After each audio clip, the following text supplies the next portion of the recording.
శ్రీకృష్ణ పరబ్రహ్మణే నమః. నిన్నటి పారాయణంలో మనం పురంజయుడికి పృథు మహారాజుకి ఏ రకంగా పూజలు చేయాలి, ఏ రకంగా మంచి నడవడి కలిగి ఒక మహాభక్తునితో కూడి ఉండడం వలన ఎటువంటి ఫలితాలు కలుగుతాయి అనే విషయాల గురించి సనకసనందనాథులు బోధ చేశారు. సనకసనందనాథుల బోధ చేత జ్ఞానమును పొందినవాడై కొడుకులకి రాజ్యం ఇచ్చేసి ఉత్తర దిక్కుకు ప్రయాణించి ఆశ్రమవాసం చేసి తపస్సు చేసి ఇంద్రియములను గెలిచి శీతాకాలంలో నీటిలో నిలబడి తపస్సు చేసి వేసవి కాలంలో అగ్నిహోత్రం దగ్గర తపస్సు చేసి శరీరము గురించిన పూనిక విడిచిపెట్టి ఇది పడిపోయే కాలం వరకు నిరీక్షిస్తానని అంచెమునందు తన గుదస్థానమునందు ఉన్న వాయువును ప్రేరేపించి పైకి కదిపి షట్చక్ర భేదనం చేసి తనలో ఉన్న పృథివీతత్వమును బ్రహ్మాండములో ఉన్న పృథివీకి కలిపి జలమును జలముకు కలిపి ఆకాశమును ఆకాశముకు కలిపి తనలో ఉన్న తేజస్సును ఊర్ధ్వముఖము చేసి పునరావృత్తి రహిత విష్ణు సాయుధ్యము కొరకు తనలో ఉన్న తేజస్సును బ్రహ్మాండమంతా ఆవరించి ఉన్న విష్ణుశక్తి వ్యాపకత్వమునందు కలిపివేశాడు. ఈ విధంగా పృథు మహారాజు పునరావృత్తి రహిత మోక్షమును పొందాడు. పిమ్మట ఆయన భార్య అర్చిస్సు వెంటనే భర్తకి తర్పణం విడిచి తలస్నానం చేసి అగ్నిహోత్రమునందు ప్రవేశించి శరీరమును విడిచిపెట్టి భర్తృధ్యానమును చేస్తూ భర్త ఏ లోకమునకు వెళ్ళిపోయాడో ఆవిడ కూడా ఆ లోకమునకు వెళ్ళిపోయి ఆయనతో పాటు నారాయణ శక్తి పొంది ఆయన యందు లీనమైపోయింది. ఇంత పరమ పవిత్రమైన ఈ ఆఖ్యానమును వినిన చదివిన అత్యంత శుభఫలితం కలుగుతుంది.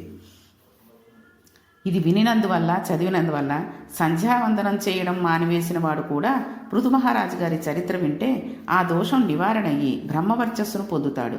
క్షత్రియుడు తనకు ఫలానా రాజ్యం కావాలని పృథు మహారాజు చరిత్ర విని యుద్ధమునకు వెడితే జగత్తునంతటినీ గెలిచి సార్వభౌముడు అవుతాడు. వైశ్యుడు పృథు మహారాజు చరిత్ర వింటే అతనికి వ్యాపారంలో అనేకమైన లాభములు కలిగి ధన సంపత్తిని పొందుతాడు. ఇతరములైన వారు పెద్దలను సేవించే తత్వము ఉన్నవారు పెద్దల అనుగ్రహమును పొంది వారి కుటుంబములు వృద్ధిలోకి వస్తాయి.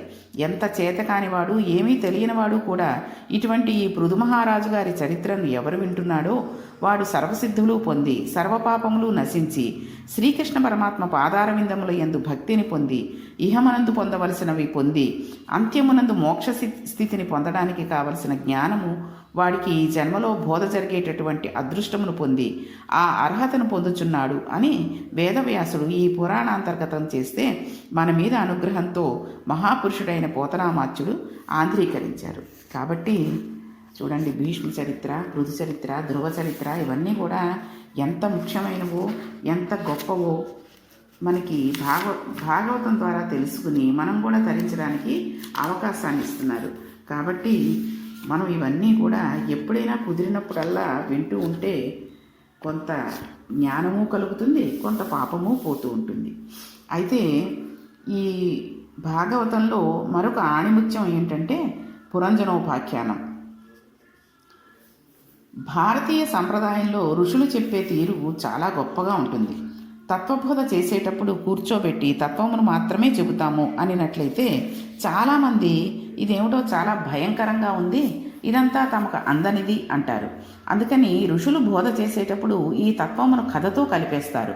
అలా చేస్తే అది వినడానికి చాలా సంతోషంగా ఉన్నట్టుగా, తీయగా ఉన్న దగ్గుమందు వేసినట్టుగా ఉంటుంది. నారదుడు ప్రాచీన బర్హి అనే మహారాజుకి ఈ పురంజనోపాఖ్యానం వివరించాడు. చూడండి, పిల్లలకు కూడా మనం ఏదైనా మంచి విషయం చెప్పాలంటే ఒక మాటగా నువ్వు ఇలా అల్లరి చెయ్యకు, ఇలాంటివి చెయ్యకు అని చెప్తే వాళ్ళు వినరు. అదే ఒక కథగా చెప్పి అందులో ఒక బ్యాడ్ బాయ్ ఉన్నాడు, వాడు ఇలా చేశాడు, నువ్వు అలా కాదమ్మా, నువ్వు చాలా మంచివాడివి, నువ్వు అలా చెయ్యవు అని అన్నావు అనుకోండి, ఆ పని చేసినప్పుడల్లా వాడికి ఆ విషయం గుర్తుకొచ్చి ఓహో నన్ను కూడా బ్యాడ్ అంటారేమో అనుకుని చక్కగా చేయడానికి చేస్తూ ఉంటాడు. అదేవిధంగా ఈ ఋషులందరూ కూడా మనకి ఎలా చెప్తున్నారంటే ఈ కథ చెబుతున్నట్టుగా చెప్పి అందులోని విషయాలన్నీ కూడా మనం కూడా నేర్చుకోవలసిమి అని చెప్తున్నారు. కాబట్టి ఉత్తినే ఏదో ఈ భాగవతంలోని ఆణిముత్యాలన్నీ వింటున్నాము అని కాకుండా అందులో ఉండే మంచిని గ్రహించి మనం కూడా ఇక ముందు అలా ఉండడానికి ప్రయత్నిద్దాం.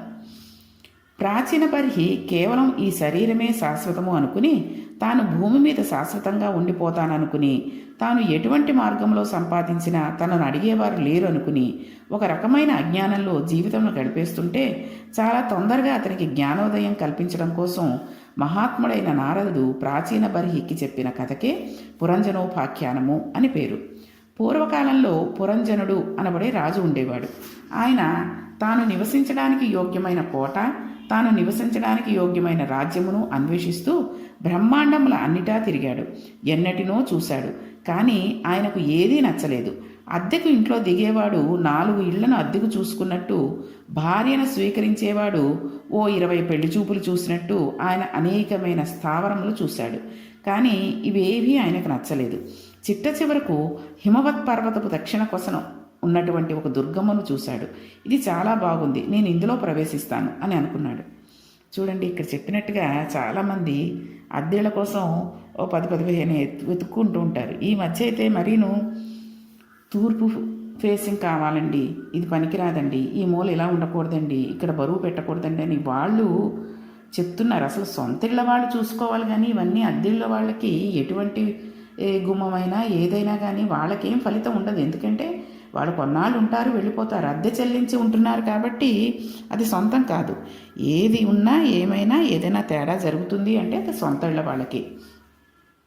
ఇంకా ఈ పెళ్లి చూపుల విషయానికి వస్తే ఇంతకంటే ఆ సంబంధం బాగుంటుందేమో, ఇంతకంటే ఆ సంబంధం బాగుంటుందేమో అని చూస్తూ ఉంటాడు. ఈ లోపల బట్టతల, కళ్ళజోళ్ళు, పొట్టలు వచ్చేసి పెళ్లి కావడం కూడా కష్టమైపోయే స్థితిలో ఉంటుంది. ఇది ఆడవాళ్ళకైనా మగవాళ్ళకైనా. వాళ్ళు ఏవో మేకప్లు చేసుకుని పెళ్లి చూపులకు పెడుతూ ఉంటారు. ఇక రాను చర్మం ముడతలు పడిపోతూ ఉంటుంది, తెల్ల జుట్టుకి రంగు వేసుకుంటూ ఉంటారు. ఆఖరికి ఒకళ్ళనొకళ్ళు స్థల స్నానాలు చేసినప్పుడు పెళ్లి కొడుకు పెళ్లి కూతురు పెళ్ళైన తర్వాత చూసుకుంటే ఓహో ఇది నీ రూపము అది నా రూపము అని తెలుస్తూ ఉంటుంది. కాబట్టి ఏదైనా ఒకటి మంచిది చూసుకుని తల్లి తండ్రి చెప్పిన సంబంధం చేసుకుంటే చాలు. అలాగే ఏదైనా మనకి సదుపాయంగా ఉండే ఒక అద్దింట్లోకి దిగితే చాలు. కాబట్టి ఇక్కడ పురంజనుడు అన్నిటినీ చూసి ఒక దుర్గాన్ని ఎంచుకున్నాడనమాట. అక్కడ ఒక బ్రహ్మాండమైన వనము, ఆ వనము నిండా అల్లుకున్న తీగలు, అనేకమైన సరోవరములు, అందులో గొప్ప శిఖరము కలిగిన ఒక మేడ ఉన్నాయి. ఆ మేడకు అనేకమైన జెండాలు కట్టబడి ఉన్నాయి. దగ్గరికి వెళ్ళి చూస్తే దానికి ప్రాకారములు, ప్రాంగణములు, లోపలికి వెళ్ళిన తర్వాత రత్నమయమైన ఒక వేదిక, అక్కడి నుంచి ఒక బ్రహ్మాండమైన రాజమార్గము, అనేకమైన ద్వారములు, అనేక సరోవరములు, పక్షుల కులపూజితములు, దానితో పాటుగా సరస్సులు, పెద్ద పెద్ద నీడనిచ్చే వృక్షములు, మనస్సును సంతోషపెట్టగలిగిన ఆహ్లాద విశేషములు, పాన్పులు ఇవన్నీ కనబడ్డాయి. ఆశ్చర్యకరమైన విషయం ఏమిటంటే అందులో పెద్ద పులులు, సింహాలు కూడా ఉన్నాయి. కానీ అవి హాని చెయ్యవు, అవి ఎవరినీ చంపవు, కానీ చాలా ప్రేమగా ప్రవర్తిస్తాయి.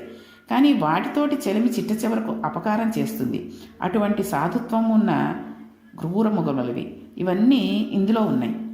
ఇటువంటి దుర్గమ్మను చూసి అందులో తాను ఉందామనుకుని పురంజనుడు దగ్గరకు వెడుతున్నాడు. అప్పుడు అందులో నుంచి చాలా అందమైన యవ్వనమును అంకురిస్తున్న ఒక స్త్రీ బయటకు వచ్చింది. ఆవిడ బయటకు వస్తుంటే ఆవిడ వెనక 5 తలల పాము ఒకటి బయటకు వచ్చింది. ఆవిడ పక్కన 11 మంది కాపలా కాసే భటులు వచ్చారు. ఒక్కొక్కరి వెనక 100 చొప్పున సైనికులు ఉన్నారు. ఆవిడని చూసి పురంజనుడు నీవు ఎవరు అని ప్రశ్నించాడు.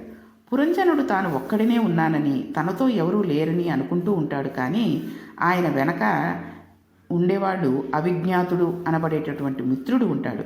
అవిజ్ఞాతుడు అంటే తెలియబడనివాడు అని అర్థం. ఆయన ఎప్పుడూ పురంజనుడి వెనకాతలే ఉంటాడు. కానీ పురంజనుడు ఎప్పుడూ వెనక్కి తిరిగి చూడడు. వెనక్కి చూడడు కాబట్టి ఆ మిత్రుడు ఆయనతో మాట్లాడడు. ఆ మిత్రుడు తనంత తాను పలకరించడు. కానీ పురంజనుడు ఏమి చేస్తున్నా అవిజ్ఞాతుడు మాత్రం పక్కనే ఉంటాడు. అటువంటి మిత్రుడు ఉండగా పురంజనుడు ఆ కాంతను నీవు ఎవరు అని అడిగాడు.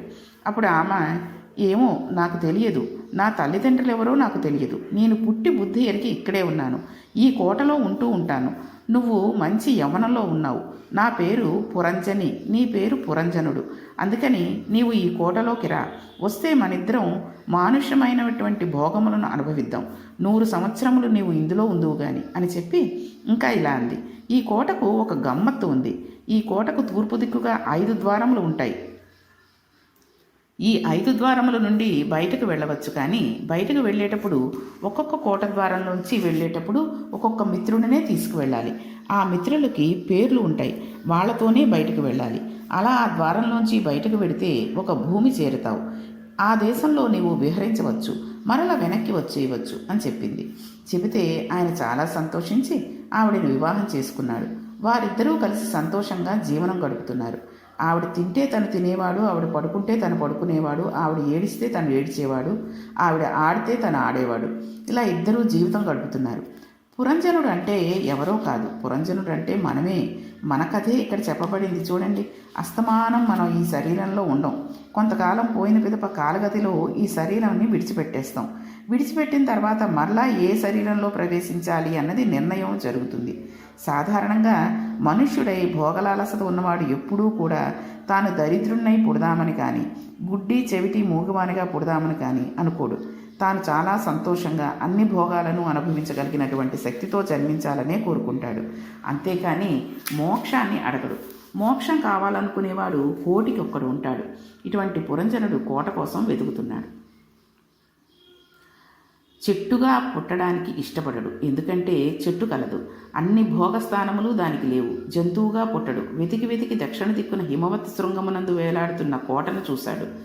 దక్షిణ దిక్కున ఊరికి శ్మశానం ఉంది. అంటే ఏనాటికైనా శ్మశానంలో చేరవలసి ఉంటుంది. ఒక శరీరంలో ప్రవేశించడానికి సిద్ధపడ్డాడు. ఈ శరీరం దగ్గరకు వెళ్ళేటప్పటికీ అక్కడ సరోవరములు ఉన్నాయి, లతలు ఉన్నాయి, చెట్లు ఉన్నాయి, లోపల అనేకటువంటి భోగస్థానములు ఉన్నాయి, సాధుత్వమును ప్రకటించేటటువంటి పెద్ద పులులు ఉన్నాయి, సింహాలు ఉన్నాయి, పక్షుల కులపూజితాలు ఉన్నాయి. ఏమిటి ఇవన్నీ? శరీరంలోకి వచ్చిన తర్వాత పైకి కనబడరు, కానీ మనిషికి చాలా బాంధవ్యాలు ఒకే శరీరంతో పెంచుకున్న వాళ్ళు కొన్ని వేల మంది ఉంటారు. ఒకడు అన్నయ్య అంటాడు, ఒకడు తమ్ముడు అంటాడు, తండ్రి అంటాడు, బాబాయ్ అంటాడు, మామయ్య, ప్రభు, సేవకుడు, ఇలా అనేక మంది, కొన్ని వేల మంది ఆయనతో బంధం పెట్టుకుంటారు. ఈ అనుబంధాలన్నీ చూసుకుని నేను వాడితో ఏం మాట్లాడాలి, వీడితో ఏం మాట్లాడి, వాడికేం చెయ్యాలి, వీడికేం చెయ్యాలి అని ఆలోచించడంతోటే సరిపోతుంది.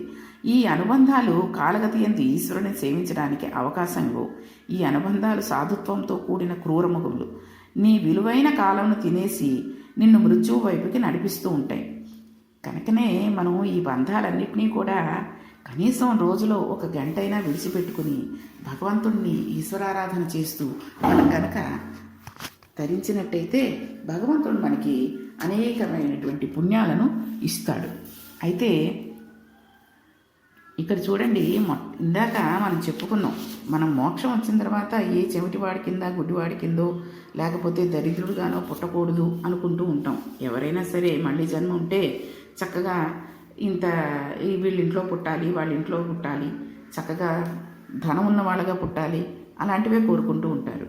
అయితే ఇప్పుడు ఏమైపోయిందనంటే అందరూ కూడా మోక్షాన్ని ఇవ్వండి అని అడగడం తగ్గిపోయింది.